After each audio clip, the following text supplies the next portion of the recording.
یادگار اعلی حضرت اختر ملت چل۔ اللہ عز و جل کے ذکر کی طرف دوڑو اور خرید و فروخت چھوڑ دو، یہ تمہارے لیے بہتر ہے اگر تم جانو۔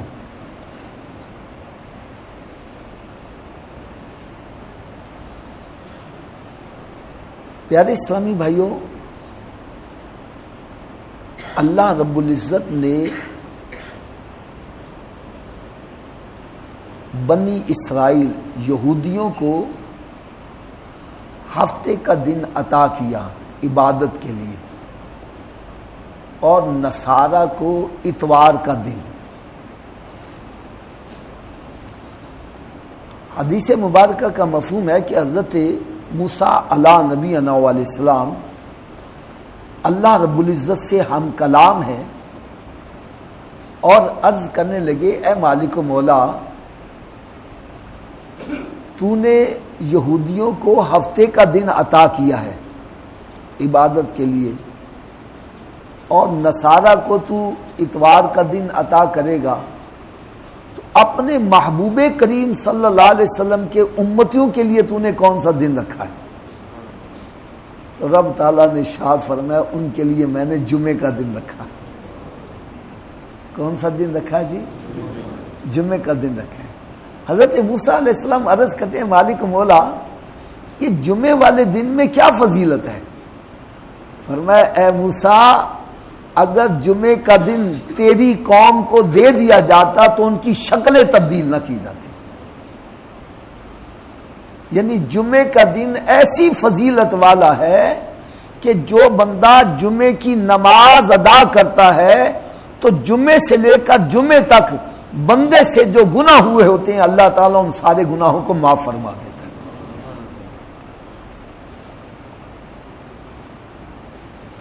تو حضرت موسیٰ علیہ السلام دعا کیا کرتے ہیں؟ یا اللہ، اس محبوب کا امتی تو مجھے بھی بنا دے۔ میں کہتا ہوں خدا کی قسم، ہم کتنے خوش نصیب ہیں یار، ہم اللہ کا جتنا بھی شکر ادا کرے وہ کم ہے کہ جس نبی کا امتی بننے کے لیے نبی بھی دعائیں کر رہے ہیں، رسول بھی دعائیں کر رہے ہیں، ہم نے دعا بھی نہ مانگی، نہ کوئی التجا کی، رب نے ہمیں پیدا ہی اپنے محبوب کا امتی بنا کے کر دیا، اور ایسے ایسے کمالات ہمیں عطا کیے، ایسے ایسے انعامات عطا کیے اپنے محبوب صلی اللہ علیہ وسلم کے صدقے، کہ میں کہتا ہوں کہ انسان اگر سوچنے لگ پڑے تو جی چاہتا ہے کہ ساری زندگی رب تعالیٰ کی بارگاہ میں سجدہ ریز ہی رہے، ایسے ایسے انعام ہی کا۔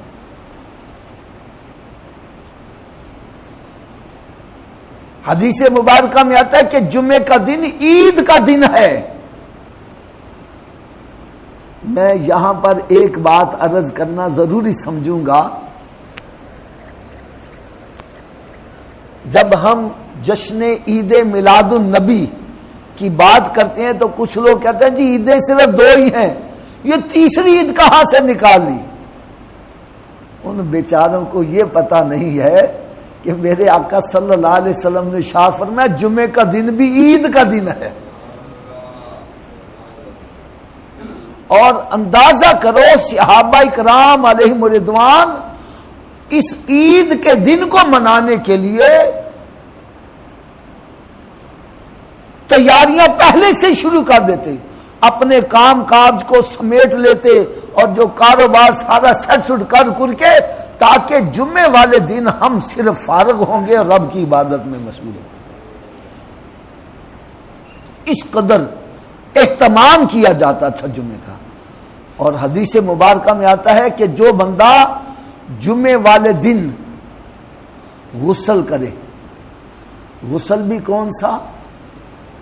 ایک تو میں نے بتلایا تھا نا کہ ٹھنڈک حاصل کرنے کے لیے بندہ غسل کرتا ہے، ایک ہے جیسے بندے پر غسل فرض ہو جائے، اور فرض غسل جس طرح ادا کیا جاتا ہے جمعے والے دن غسل کرنا سنت ہے، اور یہ غسل اس طرح کرے جیسے غسل فرض کرنے کا طریقہ ہے، اس طریقے کے مطابق غسل کرے، اور پھر خوشبو لگائے. کیا کرے؟ خوشبو لگائے اور اچھے کپڑے، دھلے ہوئے کپڑے، ہو سکا نئے کپڑے پہنے تاکہ دیکھنے والے کو پتہ چلے کہ یار اس کو خوشی کا دن نصیب ہوا ہے.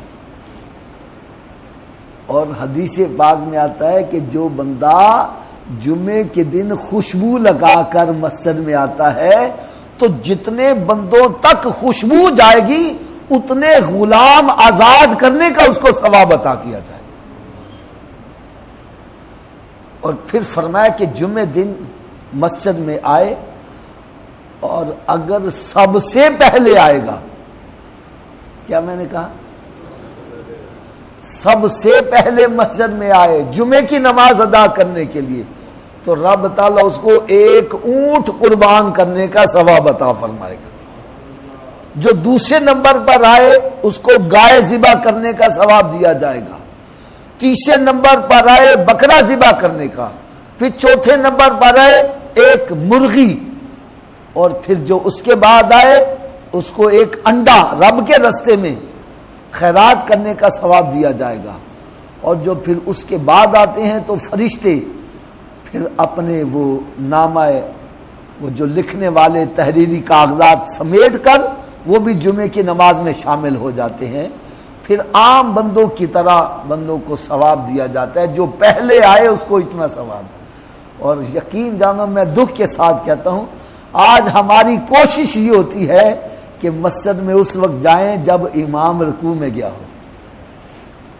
ہم اتنے بڑے ثواب سے محروم رہ، گھر میں بیٹھے گپے لگاتے رہیں گے اور یہ نہیں کہ ہم جلدی جائیں اور ہمیں اضافی جو ثواب مل رہا ہے وہ ہم حاصل کر لیں.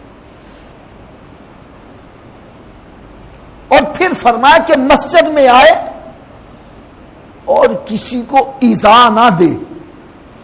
ایذا دینے سے کیا مراد ہوتی ہے؟ بعض بندے پہلی صف میں ثواب حاصل کرنے کی خاطر بندوں کی گردنیں پھلانگ پھلانگ کے آتے ہیں اور پھر آ کر اے تو ادھر ہو جائے، تو ادھر ہو جا، درمیان میں آپ بیٹھ کے. فرمایا کہ مسلمان کو ایذا دینا یہ جائز نہیں ہے. جمعے کی نماز پڑھنے آیا ہے، اگر پہلی صف میں بیٹھنے کا شوق ہے تو سب سے پہلے آؤ. یہ نہیں سب سے بعد میں آ کر پہلی صف کا ثواب حاصل کرنے کے لیے اب لوگوں کی گردنیں پھلانگ رہا ہے. اس کے لیے حدیث پاک میں بڑی سخت وعید آئی ہے. گردنیں نہیں پھلانگنی، جہاں جگہ ملے وہیں بیٹھ جاؤ، کسی کو ایذا نہ پہنچاؤ. اور پھر نماز پڑھ کے فارغ ہو جاؤ، اپنے گھر کو پلٹو گے تو فرمایا کہ اللہ تبارک و تعالیٰ تمہارے ایک جمعے سے لے کر دوسرے جمعے تک بلکہ 3 دن بعد والے بھی رب تعالیٰ گناہ معاف فرما دے گا.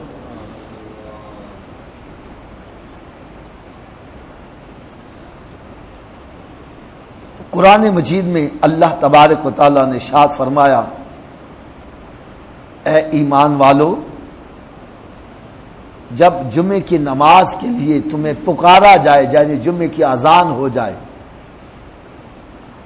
فَاسْعَوْا إِلَىٰ ذِكْرِ اللَّهِ، اللہ کے ذکر کی طرف دوڑ کر آؤ. دوڑ کر آنے سے کیا مراد ہے؟ جلدی جلدی تیاری کر کے آ جاؤ مسجد. فَاسْعَوْا إِلَىٰ ذِكْرِ اللَّهِ، اللہ کے ذکر کی طرف دوڑ کے آؤ. وَذَرُوا الْبَيْعَ، یہ قرآن مجید ہے، یہ کوئی حدیث کی بات نہیں کر رہا کہ بندہ کہے یار یہ ضعیف حدیث. قرآن مجید میں فرمایا وَذَرُوا الْبَيْعَ، اب کاروبار چھوڑ دو، خریدا فروخت چھوڑ دو. علماء اکرام فرماتے ہیں جب جمعے کی دوسری اذان ہو جائے، دوسری اذان ہونے کے باوجود بھی اگر کوئی خرید و فروخت جاری رکھتا ہے تو وہ حرام کر رہا ہے، کیونکہ رب نے منع کر دیا. جیسے روٹی کھانا حلال ہے، رمضان المبارک میں طلوع فجر سے لے غروب آفتاب پر منع کر دیے، اور جو جان بوجھ کے کھائے گا پھر کیا ہوگا؟ گناہگار ہوگا. اسی طرح کاروبار کرنے کا حکم دیا ہے، روزی حلال کماؤ، القاسم حبیب اللہ، محنت مزدوری کرنے والا اللہ کا دوست ہے، لیکن فرمایا جب جمعے کی اذان ہو جائے اب خریدا فروش چھوڑ دو۔ میں یہاں ایک بات عرض کرنا ضروری سمجھوں گا، جیسے ہمارا یہ لاہور ہے، ہمارے یہاں پر یہ ہوتا ہے کہ جمعے والے دن کاروبار میں بڑی تیزی ہوتی ہے، ارد گرد کے گاؤں دیہات میں چھوٹے جو قصبے ہیں وہاں پر جمعے کے دن چھٹی ہوتی ہے، تو وہ پھر مال لینے کے لیے شہر کی طرف لاہور کی طرف آتے ہیں۔ یعنی ایک بندے نے مجھے بتلایا تھا، حافظ صاحب ہمارے پورے ہفتے کی بکری ایک طرف ہو تو جمعے کی بکری ایک طرف ہوتی ہے، یعنی اتنا کاروبار زیادہ ہوتا ہے۔ تو ہمارے ہاں ہوتا کیا ہے، ہوتا یہ ہے کہ دکان پر 4 بندے ہیں نا، 2 بندے جہاں پر جمعے کی نماز جلدی ہوتی ہے وہاں جا کے پڑھنے چلے جاتے ہیں، دکانداری کھلی ہوئی ہے، اور وہ پڑھ کے آ جاتے ہیں، تو پھر جہاں جمعے کی نماز بعد میں ہوتی ہے وہ 2 جنہوں نے نہیں جمعہ پڑھا وہاں چلے جاتے ہیں۔ میں صحیح کہہ رہا ہوں غلط کہہ رہا ہوں؟ ایسا ہی ہوتا ہے نا۔ تو کیا وازر البیع ہوا، کاروبار بند ہوا؟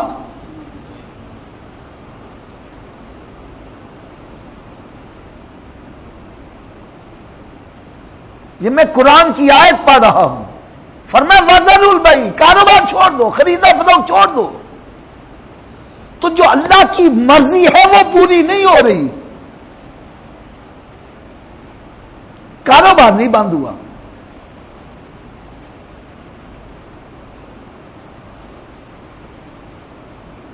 اور پھر بندہ سوچتا ہے کہ میں کاروبار بند کروں گا نقصان ہو جائے گا، بکری کم ہو جائے گی، یہی سوچتا ہے نا۔ قرآن کیا کر رہا ہے؟ ذالکم خیر لکم ان کنتم تعلمون، فرمایا ایسا کرو گے یعنی کاروبار بند کر دو گے، یہ تمہارے حق میں بہتر ہے۔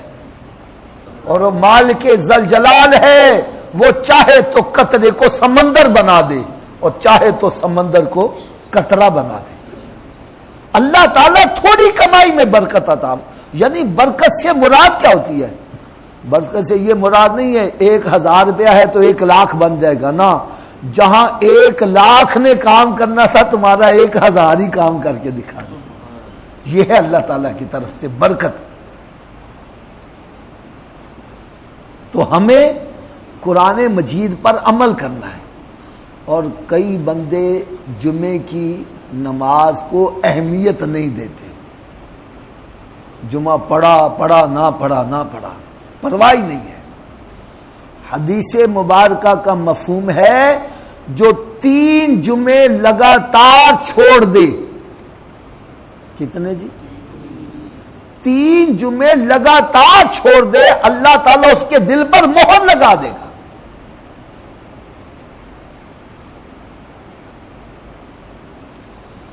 جب مہر لگ جائے پھر بندے کو اچھائی برائی کی تمیز ختم ہو جاتی ہے۔ اور ایک حدیث پاک میں آتا ہے جو 3 دن لگاتار جمعے کی نماز بغیر کسی شرعی عذر کے چھوڑ دیتا ہے تو صحابہ کرام علیہم رضوان فرماتے ہیں کہ ہم سمجھ جاتے تھے یہ بندہ منافق ہے۔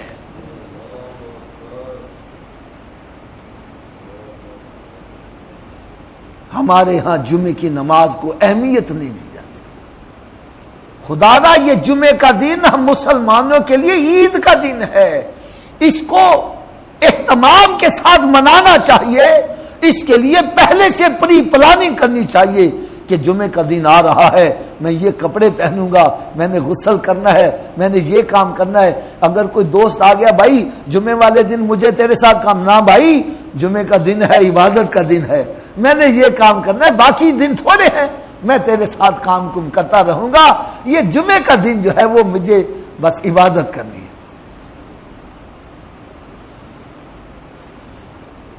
تو لہٰذا میں آپ کی خدمت میں ایک ادب سے التماس کروں گا، اگر دکانداری میں ایسا اہتمام کیا ہوا ہے آدھے بندے ادھر جمعہ پڑھنے چلے گئے، آدھا ادھر چلے گئے، کاروبار بند نہیں ہوا۔ تو ان کو چاہیے کہ اس پر غور و فکر کریں۔ قرآن مجید کا حکم یہ ہے وَذَرُ الْبَيْعَ، کاروبار کو بند کر دو، خریدا فروشی بند کر دو۔ اور پھر کیا فرمایا فَإِذَا قُضِيَتِ الصَّلَاةُ فَانتَشِرُوا فِي الْأَرْضِ وَابْتَغُوا مِنْ فَضْلِ اللَّهِ، فرمایا جب تم جمعے کی نماز پڑھ لو پھر زمین میں پھیل جاؤ، اللہ کا رزق تلاش کرو۔ اور ساتھ ہی فرمایا وَاذْكُرُوا اللَّهَ كَثِيرًا لَعَلَّكُمْ تُفْلِحُونَ، کاروبار میں پڑھ کو اللہ کو بھولنا نہیں ہے، اس کو کثرت کے ساتھ یاد کرو۔ وَإِذَا رَأَوْا تِجَارَةً أَوْ لَهْوًا انفَضُّوا إِلَيْهَا وَتَرَكُوكَ قَائِمًا، اور جب انہوں نے کوئی تجارت یا کھیل دیکھا تو اس کی طرف چل دیے اور تمہیں خطبے میں کھڑا چھوڑ گئے۔ اس آیت کا شان نزول کیا ہے کہ ابتدا میں جمعے کا خطبہ نماز کے بعد ہوتا تھا۔ جیسے عید میں آپ نے دیکھا ہوگا، عید کی نماز پہلے ہم پڑھتے ہیں تو خطبہ بعد میں ہوتا ہے۔ تو جمعے کی نماز پڑھ لی گئی تھی اور خطبہ ہو رہا تھا، تو کسی نے یہ آواز لگائی کہ جی وہ قافلہ آیا ہے جس میں بہت سارا مال تجارت کا موجود ہے، تو جس نے وہ مال خریدنا ہے وہ آ جائے۔ اتفاق کی بات ہے کہ اس وقت مال کی شارٹیج تھی، تو صحابہ اکرام نے سمجھا نماز تو ہم نے پڑھ لی ہے، لہذا اب خطبہ رہ بھی جائے تو کوئی ایسی بات نہیں ہے۔ وہ خطبہ چھوڑ کر تو سودا خریدنے کے لیے چلے گئے۔ اللہ تعالیٰ کو یہ بات پسند نہ آئی کہ میرا محبوب کھڑا رہ گیا، چند صحابہ کرام بیٹھے رہ گئے لیکن کچھ اٹھ کر چلے گئے۔ اللہ تعالیٰ کو یہ بات پسند نہ آئی، رب تعالیٰ نے آیتیں اتار دی، قُلْ مَا عِنْدَ اللَّهِ خَيْرٌ مِّنَ اللَّهْوِ وَمِنَ التِّجَارَةِ وَاللَّهُ خَيْرُ الرَّازِقِينَ، فرمایا تم فرما دو جو اللہ کے پاس ہے وہ کھیل اور تجارت سے بہتر ہے، اور اللہ تعالیٰ سب سے بہتر رزق دینے والا ہے۔